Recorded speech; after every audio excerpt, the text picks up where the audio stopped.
ஆபிரகாமின் நாட்களில் உண்டான பஞ்சத்தை அல்லாமல் பின்னும் ஒரு பஞ்சம் தேசத்தில் உண்டாயிற்று. அப்பொழுது ஈசாக்கு பெலிஸ்தருக்கு ராஜாவாகிய அபிமெலேக்கினிடத்தில் கேராருக்கு போனான். கர்த்தர் அவனுக்கு தரிசனமாகி, நீ எகிப்துக்கு போகாமல் நான் உனக்கு சொல்லும் தேசத்திலே குடியிரு, இந்த தேசத்திலே வாசம் பண்ணு, நான் உன்னோடே கூட இருந்து உன்னை ஆசீர்வதிப்பேன், நான் உனக்கும் உன் சந்ததிக்கும் இந்த தேசங்கள் யாவையும் தந்து உன் தகப்பனாகிய ஆபிரகாமுக்கு நான் இட்ட ஆணையை நிறைவேற்றுவேன். ஆபிரகாம் என் சொல்லுக்கு கீழ்ப்படிந்து என் விதிகளையும் என் கற்பனைகளையும் என் நியமங்களையும் என் பிரமாணங்களையும் கை கொண்டபடியினால் நான் உன் சந்ததியை வானத்தின் நட்சத்திரங்களைப் போல பெருக பண்ணி உன் சந்ததிக்கு இந்த தேசங்கள் யாவையும் தருவேன். உன் சந்ததிக்குள் பூமியிலுள்ள சகல ஜாதிகளும் ஆசீர்வதிக்கப்படும் என்றார். ஈசாக்கு கேராரிலே குடியிருந்தான். அவ்விடத்து மனிதர்கள் அவன் மனைவியை குறித்து விசாரித்தபோது, இவள் என் சகோதரி என்றான்.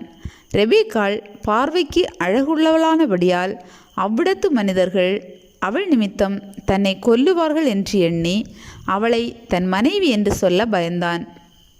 அவன் அங்கே நெடுநாள் தங்கியிருக்கையில் பெலிஸ்தருக்கு ராஜாவாகிய அபிமெலேக்கு ஜன்னல் வழியாய் பார்க்கும்போது ஈசாக்கு தன் மனைவியாகிய ரெபேக்காளோடே விளையாடி கொண்டிருக்கிறதை கண்டான். அபிமெலேக்கு ஈசாக்கை அழைத்து, அவள் உன் மனைவியாய் இருக்கிறாளே, பின்ன ஏன் அவளை உன் சகோதரி என்று சொன்னாய் என்றான். அதற்கு ஈசாக்கு, அவள் நிமித்தம் நான் சாகாதபடிக்கு இப்படி சொன்னேன் என்றான். அதற்கு அபிமெலேக்கு, எங்களிடத்தில் ஏன் இப்படி செய்தாய்? ஜனங்களுக்குள் யாராகிலும் உன் மனைவியோடே சயனிக்கவும் எங்கள் மேல் பழி சுமரவும் நீ இடம் உண்டாக்கினாயே என்றான். பின்பு அபிமெலேக்கு, இந்த புருஷனையாகிலும் இவன் மனைவியையாகிலும் தொடுகிறவன் நிச்சயமாய் கொலை செய்யப்படுவான் என்று எல்லா ஜனங்களும் அறிய சொன்னான். ஈசாக்கு அந்த தேசத்தில் விதை விதைத்தான். கர்த்தர் அவனை ஆசீர்வதித்ததினால் அந்த வருஷத்தில் 100 மடங்கு பலன் அடைந்தான். அவன் ஐஸ்வர்யவானாகி வரவர விருத்தியடைந்து மகா பெரியவனானான்.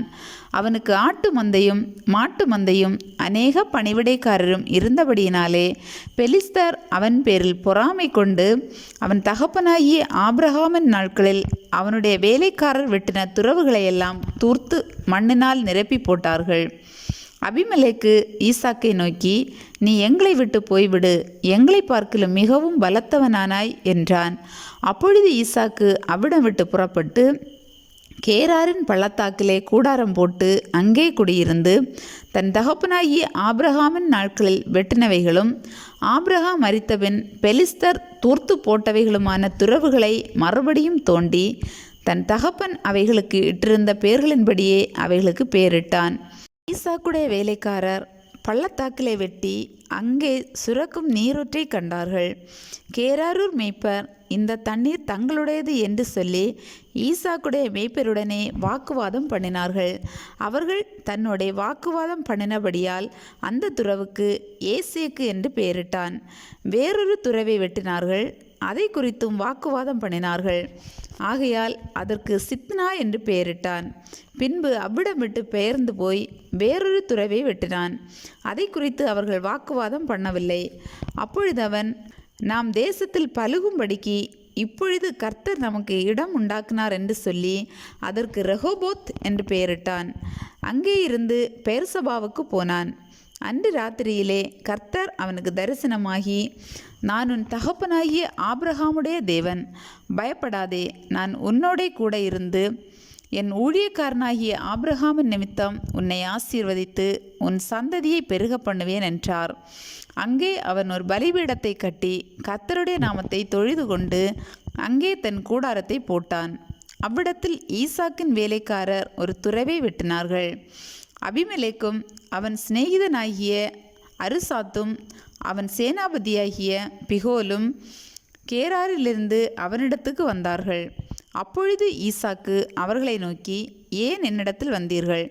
நீங்கள் என்னை பகைத்து என்னை உங்களிடத்தில் இராதபடிக்கு துரத்தி விட்டீர்களே என்றான்.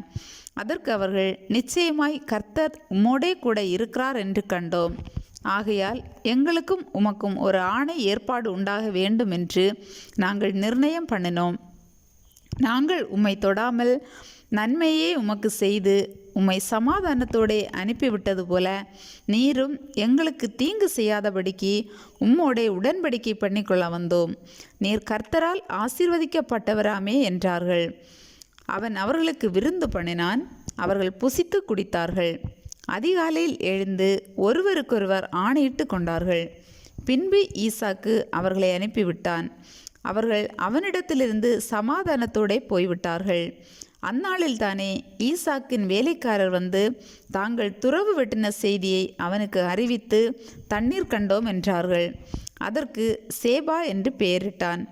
ஆகையால் அந்த ஊரின் பேர் இந்நாள் வரைக்கும் பேர்சபா எனப்படுகிறது. ஏசா 40 வயதான போது ஏத்தியனான பெயேரியினுடைய குமாரத்தியாகிய யூதித்தையும் ஏத்தியனான ஏலோனுடைய குமாரத்தியாகிய பஸ்மாத்தையும் விவாகம் பண்ணினான். அவர்கள் ஈசாக்குக்கும் ரெபேக்காளுக்கும் மனநோவாய் இருந்தார்கள்.